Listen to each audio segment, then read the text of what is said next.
जय श्री राम मित्रों। तो दोस्तों, आखिर किस पाप के कारण महिलाओं का गर्भ गिर जाता है?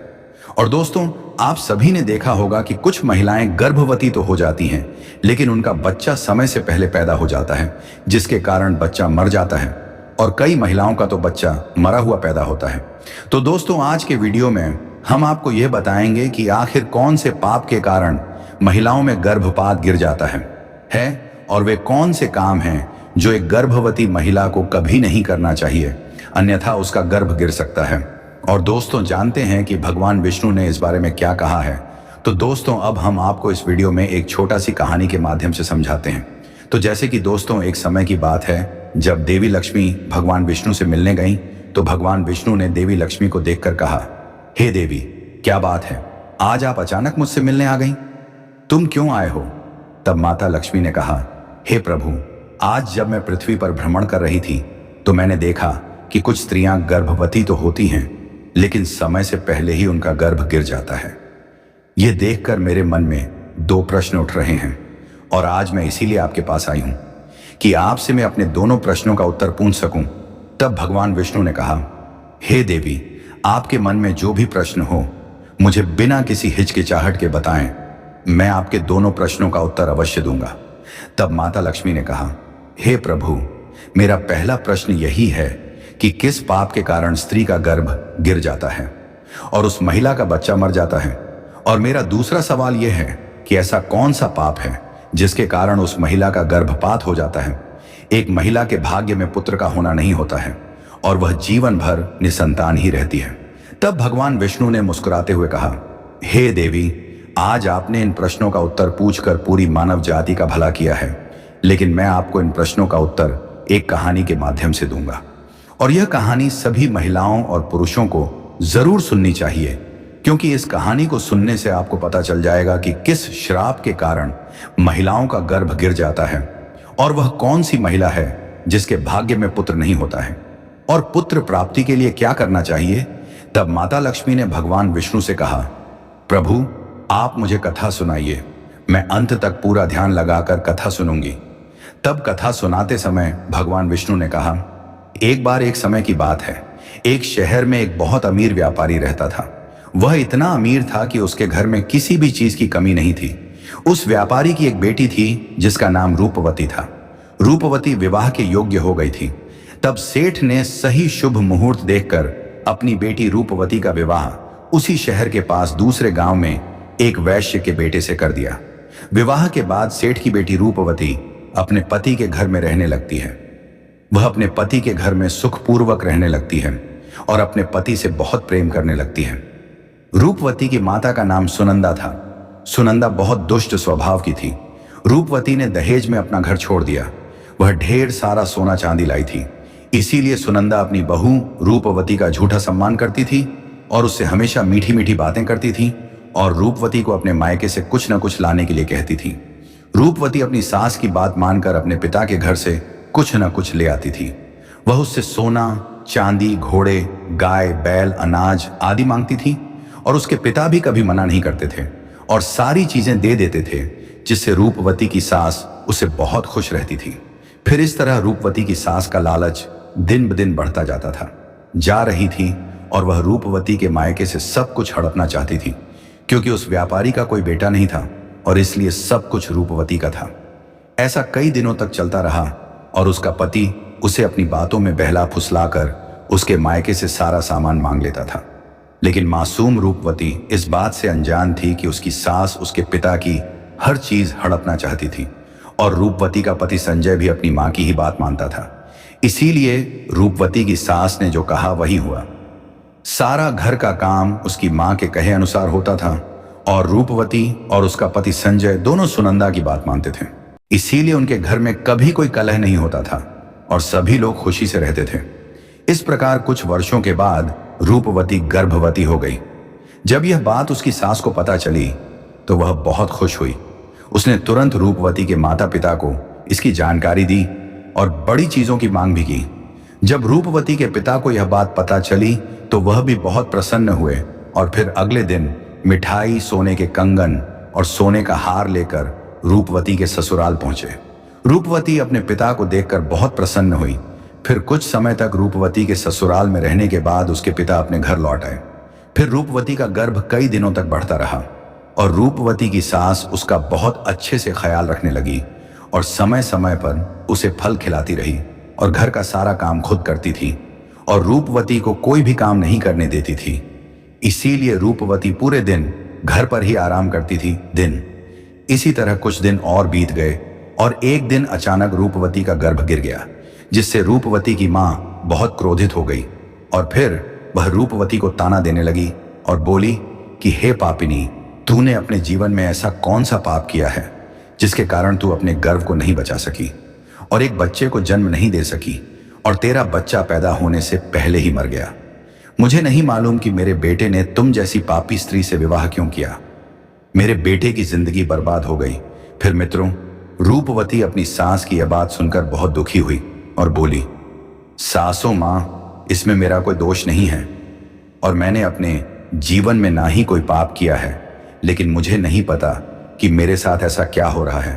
तब उसकी माँ ने कहा कि हे दुष्ट औरत, तूने अपने जीवन में कोई घोर पाप किया होगा जो इसीलिए तेरा गर्भ गिर गया।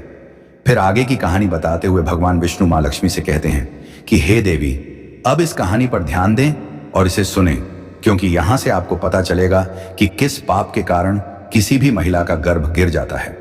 तब माँ लक्ष्मी ने कहा, ठीक है प्रभु, मैं आपकी बातों पर गौर रही हूं। फिर उसके बाद से रूपवती की सास उसे हमेशा ताने देने लगी और वह उससे घर का सारा काम भी करवाने लगी और वह खुद कोई काम भी नहीं करती थी। उसकी सास उससे इतना काम करवाती थी कि उसे ठीक से खाना खाने का भी समय नहीं मिलता था और वह सबके खाना खा लेने के बाद ही खाना खाती थी। वह अपनी सास के सामने बैठती थी और उसके बाद ही खाना खाती थी। फिर कुछ महीने और बीत जाने के बाद रूपवती फिर से गर्भवती हो गई, जिससे उसका पति तो बहुत खुश हो गया, लेकिन उसकी सास अब भी उसे नाराज थी। और जब रूपवती ने यह बात अपनी सास को बताई तो वह कहने लगी, रूपवती, तुम एक बच्चे को खा चुकी हो। मुझे नहीं पता कि तुम इस बच्चे को जीवित रखोगी या ऐसे ही खाओगी। मुझे तुम पर बिल्कुल भी भरोसा नहीं है, क्योंकि मुझे लगता है कि तुमने अपने जीवन में जरूर कोई पाप किया होगा, तभी तुम्हारा पिछला गर्भ गिर गया। रूपवती अपनी सास की यह बात सुनकर कुछ नहीं बोली और चुपचाप खड़ी रही। फिर धीरे धीरे रूपवती का गर्भ बढ़ता गया और गर्भवती होते हुए भी वह घर का सारा काम करती थी, लेकिन फिर भी उसके पति को उस पर कोई दया नहीं आती थी। फिर इस तरह रूपवती के गर्भ को 9 महीने पूरे हो गए और अब बच्चे के जन्म का समय भी बहुत करीब आ गया था। तभी रूपवती ने एक बच्चे को जन्म दिया, लेकिन बच्चा न तो बोल रहा था और न ही रो रहा था। तब रूपवती ने देखा कि उसका बच्चा मर चुका है। अपने मृत बच्चे को देखकर वह बहुत दुखी हो गई। वह जोर जोर से रोने लगी। तब जब यह बात रूपवती की मां को पता चली तो वह बहुत क्रोधित हुई और रूपवती से बोली, तुम एक पापी स्त्री हो, इसीलिए तुम्हारा यह दूसरा बच्चा भी मर गया है। मुझे पहले ही संदेह था कि तुमने एक बच्चे को जन्म दिया है। तुमने अपने जीवन में कोई घोर पाप किया होगा, तभी तो तुम्हारे साथ ऐसा हुआ है और इसीलिए तुम्हारा यह पुत्र भी मर गया है। यदि तुम मेरे घर में अधिक समय तक रहोगे तो मेरा घर भी नष्ट कर दोगे, अर्थात अब तुम्हें इस घर में रहने की कोई जरूरत नहीं है। तब रूपवती ने कहा, सासू माँ, अब मैं कहाँ जाऊं? मेरा पति ही मेरे लिए सब कुछ है। मैं उससे प्यार करती हूँ। मैं तुम्हें छोड़कर कहीं नहीं जा सकती। मैं अपने पति से बहुत प्यार करती हूँ, इसीलिए कृपया मुझे इस घर से बाहर न निकालें। मैं घर का सारा काम करूंगी और इसी घर के किसी कोने में पड़ी रहूंगी। आप मुझे जो भी काम करने को कहेंगी मैं वो करूंगी, बस आप मुझे ऐसा करने को कहें। मुझे घर से मत निकालो, क्योंकि मैं अपने पति के बिना एक पल भी नहीं रह सकती। तब उसकी माता ने कहा, हे पापिनी, यदि तू अपने पति के बिना नहीं रह सकती तो कहीं और जाकर मर जा, परंतु अब मैं तुझे इस घर में एक क्षण भी न रहने दूंगी। मैं रहने दूंगी। इतना कहकर रूपवती की सास उसे धक्का देकर घर से बाहर निकाल देती है। फिर रूपवती घर के बाहर बैठी रहती है, लेकिन उसकी सास घर का दरवाजा नहीं खोलती है। तब वह घर के बाहर बैठ जाती है और मन ही मन सोचने लगती है कि अब मुझे यहां से अपने घर जाना है, मुझे अपनी मां के घर जाना है। यह सोचकर वह अपनी मां के घर चली जाती है।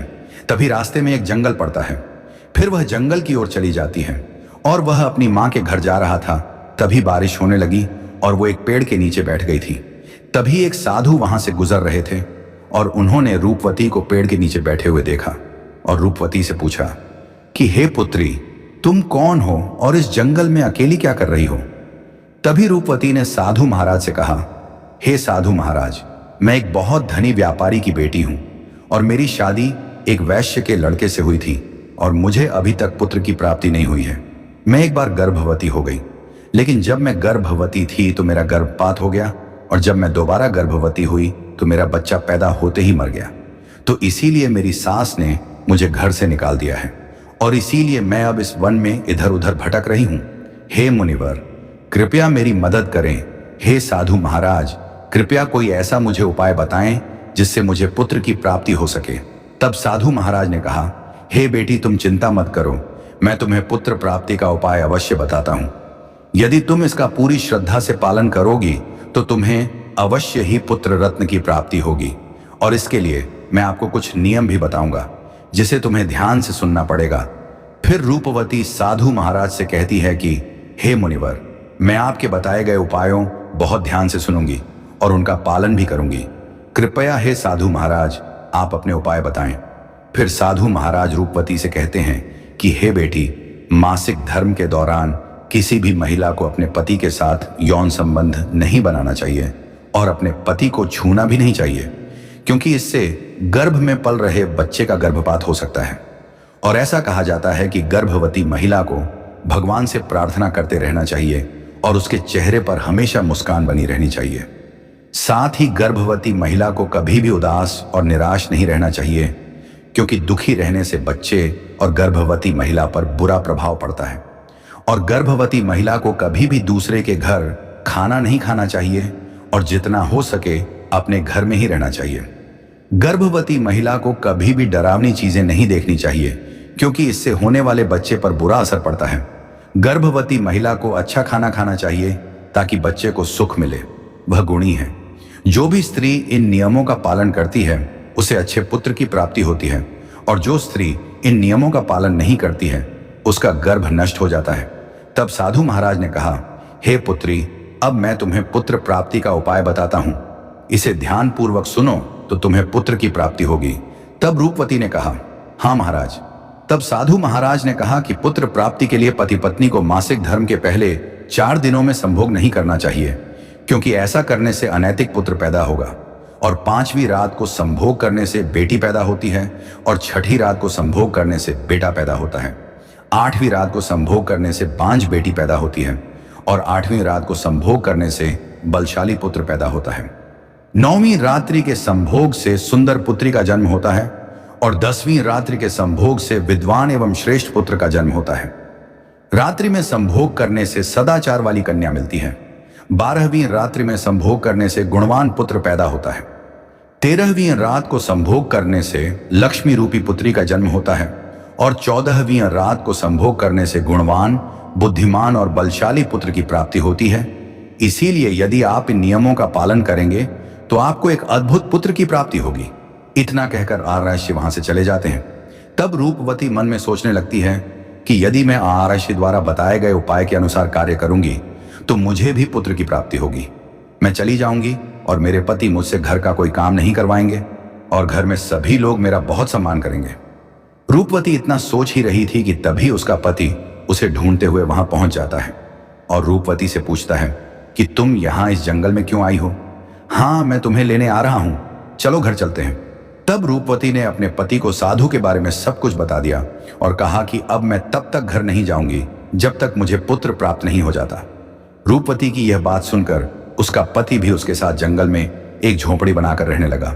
फिर मासिक धर्म की 14वीं रात को रूपवती ने अपने पति के साथ संभोग किया, जिसके कारण वह गर्भवती हो गई और गर्भवती होने पर भी वह जंगल में रहती थी। उसका पति जंगल से लकड़ी लाता था जिससे दोनों खाना बनाते और खाते थे। फिर वे इसी तरह करते रहे। 8 महीने बीत गए और रूपवती के बच्चे को जन्म देने का समय नजदीक आ गया।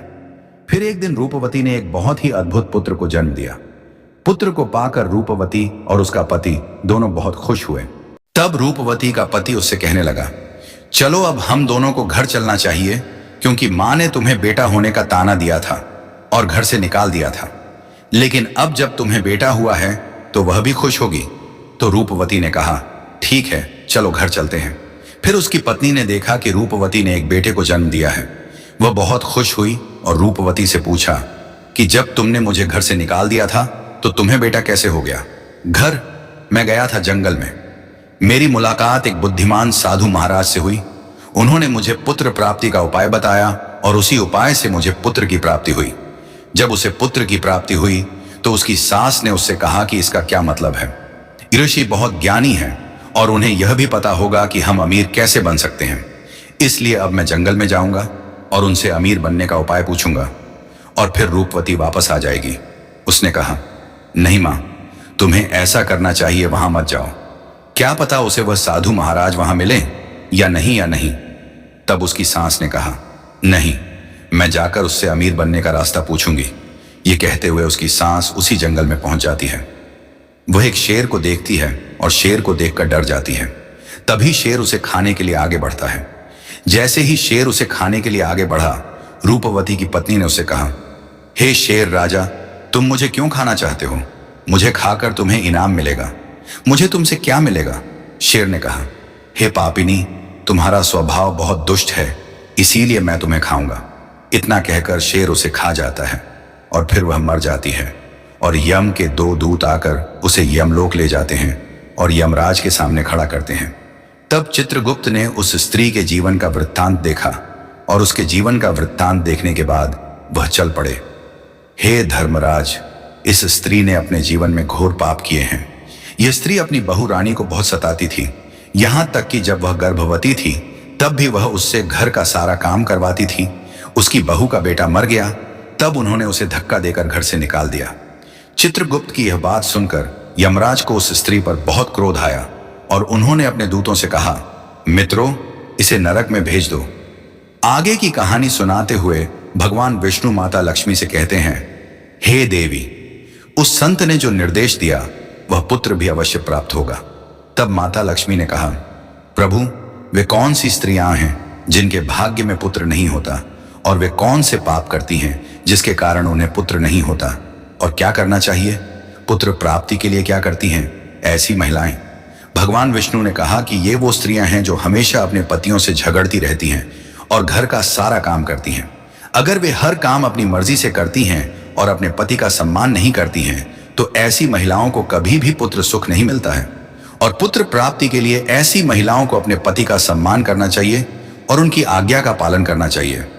घर में नहीं होना चाहिए झगड़ा, ऐसी महिलाओं को भी होता है। पुत्र रत्न दोस्तों, आपको यह कहानी कैसी लगी हमें कमेंट करके जरूर बताएं। जय श्री राधे कृष्णा दोस्तों, मिलते हैं इसी तरह की अगली नई कहानी की वीडियो में।